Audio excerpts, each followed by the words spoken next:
Hey everybody, welcome to the Mild Rumpus, coming at you live from the House of Flimsy, my dilapidated one-bedroom apartment that is filled with books and noise. Today I'm going to be telling you about all of the books that I read during the month of August. Well, as you can see, I had to bust out the flannel because this morning we are in the 50s. It rained yesterday here in New York and the temperature just dropped significantly. And believe me, I am not complaining. I'm not a fan of the summer 90-degree weather, nor am I a fan of the, 10-degree winters here in New York. So this is my happy place. This is what I aim for with my AC, if I'm being honest. Like, I like it chilly to where there's just a little bit of a bite, But I love it when I'm not having to pay for it. I don't have a single fan or AC running, so this is the dream scenario. If you watch the August TBR video, there's not going to be any surprises. I read exactly what I showed in that video. In fact, I almost named this August TBR, and it's the same, but I read them so it's different because I've also been obsessed with the album Brat by Charlie XCX. Honestly, that album has been on a loop, and it's kept me energized when I have to get up early in the mornings and when I'm doing my commutes to and from work. It's just the fuel that gets me going. So I might be going a little nuts, but that's okay. The first book I read this month was The Faculty Lounge by Jennifer Matthew. Now, I love Jennifer's books. I've read them all. Up to this point, she's only written books for young adults. They've been successful. Moxie was turned into a film for Netflix. It was directed by Amy Poehler, and Jennifer even makes a little cameo in that film. But this was her first book of fiction for adults, and it focuses on the lives of teachers working at this fictional school in Texas.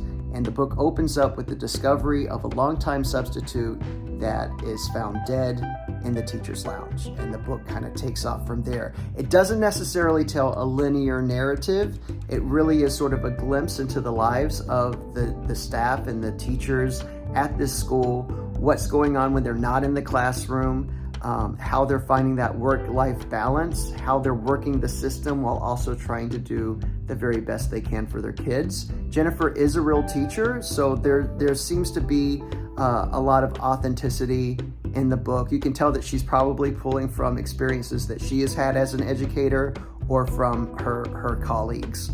The feedback that I've gotten from people that have also read the book is like, this feels very real, and I have dealt with the same issue. So if you're a teacher, you'll probably relate to this. If you're not a teacher, there's still probably something in here for you. There's a little bit of romance if that's your thing. If you're a fan of Abbott Elementary, I think you would really love this book. It's sort of like that with a little bit more edge. But yeah, this is a safe recommendation. I think anyone could pick up this book and enjoy it. Next up, I started the Southern Reach trilogy, which is soon going to have a fourth book. It's coming out next month. But I picked up this book called Area X that has the 3 books in the Southern Reach trilogy. And I read the first one, which is Annihilation. Each book has been re-released with these amazing paperback covers. I think they're just the coolest. You can kind of see it's got this neat kind of like hologram foil on the cover. But strange series. If you are someone who likes definite, clear-cut, like, this is what's happening and this is why it's happening, this is not the series for you. If you like miniseries or TV shows like the series Lost, where there's a lot of mystery and phenomenon that happen and you don't really know why, but that's what keeps you interested and motivated to go on, this is probably the series for you. After having read this book, do I completely understand what's happening? No. Am I still intrigued and want to continue with the series? Absolutely yes. How do you even begin to explain this book? From what I can gather,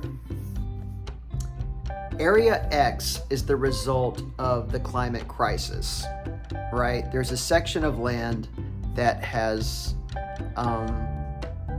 I don't know whether it's been reclaimed by nature or by aliens or by what, I don't know. But there's an invisible border around a section of land, and that area is known as Area X. And outside of Area X, you have the Southern Reach border, which is basically a community of scientists trying to figure out what in the world is going on. and they're sending teams of people in to try to figure this out, see what they can bring back, also see if their presence has any effect on the land and vice versa. But when the people come back, they don't remember anything really. They don't know how they got back, and they're just these vacant shells of human beings, and shortly thereafter they die of this mysterious cancer. And so we follow a biologist whose husband was in a previous expedition. And so she's not only trying to figure out what's going on within Area X, but also what happened to her husband. What did he experience? And is he still there? Is a question that kind of lingers as well. So really intriguing book. You don't get a lot of answers, but maybe they're coming, maybe not. I don't know, but I like it. Now, another book I really liked was Payton Place. I picked this up without really knowing much about it. I was watching Ink and Paper Blog's channel, and this book was always on his shelf, and the spine just stood out to me because of its bold font and design. And I was like, Payton Place, what in the world? What is that book about? And the more comments people left in my TBR video, the more excited I was to read it. This book has quite a history. It was apparently a huge scandal when it came out, very controversial, but it was also flying off the shelves. Everyone was reading it. It's the source material for the very first soap opera ever that starred Mia Farrow, among many others. It was turned into a movie. It apparently is based on a real murder that took place. And there's a whole nother book about that. There's also a sequel that I learned about thanks to Book Chat with Pat. So, yeah. And family history. Apparently my great-grandmother loved this book, and the TV show was like appointment television for her. Like, everyone had to sit down, be quiet, get out of her way. It was time to watch Payton Place. So this is a beloved book, and now add me to the list of people who love it. The book is set in New England, and similarly to Faculty Lounge, you hop from character to character. You learn about the people in this small town and what's going on behind closed doors. Everyone is presenting one thing, but something else is going on in their personal lives. And there's a lot of stuff that they're dealing with. And I can see how this book is definitely a product of its time. It definitely has that energy of like, a kid swearing just for the thrill of it. Like, oh, you said the S word, I'm telling. Like, it kind of has that feeling like, ooh, we're talking about and we're doing things that haven't really been talked about before because we couldn't, but now the times are changing and we can. It kind of has that rebellious feeling about it. But it also deals with some really serious issues. I will say there's one chapter of this book that I wish wasn't in there because it's meant to be humorous, but it's just blatant racism. And it's a shame because it's one of the most interesting and likable characters in the book, from my perspective anyway. But then it was like, oh man, why? But other than that, I really did enjoy it, and it flies. It's a quick read, and I'm going to definitely watch the TV series if I can find it, and the movie adaptations, because I want to see how they handled the material during that time. Because I mean, it was written in the 60s, so you got that shift from the 50s to the 60s, and everything is changing historically and culturally. I mean, even the back cover, they describe the author as the most surprising new novelist of the year. In Payton Place, this Pandora in blue jeans lifts the lid off a small New England village in the most explosive novel since King's Row. Oh my God, she's wearing blue jeans. If you are into gossip, if you like the salacious, juicy news, this is the book for you.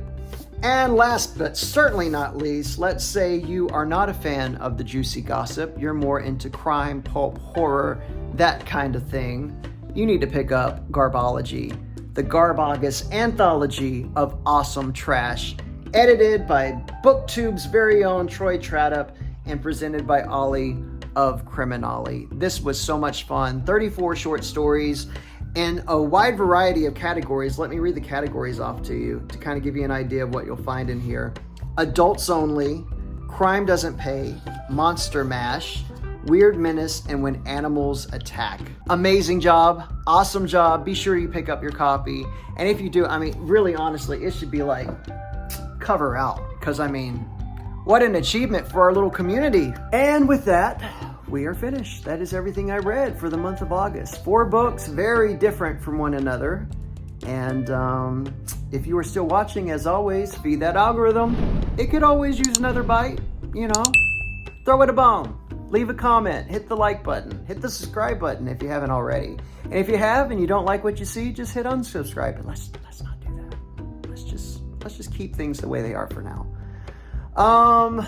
Also, thank you to everyone who has tagged me in videos recently. The past couple of weeks, I see that I'm going to gel with a few of you, and I've also been stranded on a desert island. I'm going to get to show off some beautiful books thanks to a book design tag, which I'm really looking forward to sharing.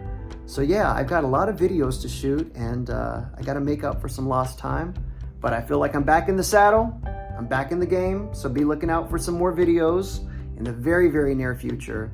And until then, happy reading. And again, tell me what you've been reading. I'm always curious, I always want book recommendations. And until then, see you soon.